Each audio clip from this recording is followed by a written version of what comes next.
এটা কি রান্না করেছি বলুন তো দেখি, বুঝতে পারছেন না তো? এইটা হলো একটা মণিপুরি ডিশ, মানে হলো গিয়ে নর্থ ইস্ট ইম্ফলের একটা ডিশ। আসুন দেখি কি রান্না করেছি। প্রথমেই আমি এখানে নিয়েছি মুসুর ডাল, এক বাটি ভালো করে ধুয়ে নিয়েছি ধনে পাতা, কটা চিরা কাঁচা লঙ্কা, আদা রসুন, টমেটো একটা ছোট সাইজের, পেঁয়াজ একটা বড় সাইজের। প্রথমেই আমি আদা রসুনটাকে ভালো করে থেতো করে নিয়েছি। এইবার কুকার চাপিয়েছি, এটা কুকারেই রান্না হবে। কুকারে অল্প সর্ষের তেল দিয়েছি, সর্ষের তেলটা একটু বেশি দিয়েছি। তার মধ্যে দিয়েছি শুকনো লঙ্কা ফোড়ন, দেব তেজপাতা, দিয়ে ওই আদা রসুন যে থেতো করে রেখেছিলাম সেটা দিয়ে একটু ভালো করে ভাজা ভাজা করব যতক্ষণ না কাঁচা গন্ধটা চলে যায়। কাঁচা গন্ধটা চলে যাওয়ার পর দিয়ে দিচ্ছি পেঁয়াজ। পেঁয়াজটাকে একটু ভালো করে ভেজে নেব।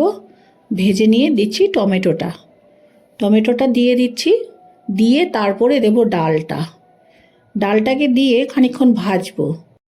এইবার দেব নুনটা আপনারা আপনাদের স্বাদ মতোই দেবেন। দেব হলুদ, দিয়ে ভালো করে ভেজে নিয়ে দিয়ে দেবো কাঁচা লঙ্কা চিড়ে রেখেছিলাম সেটাই।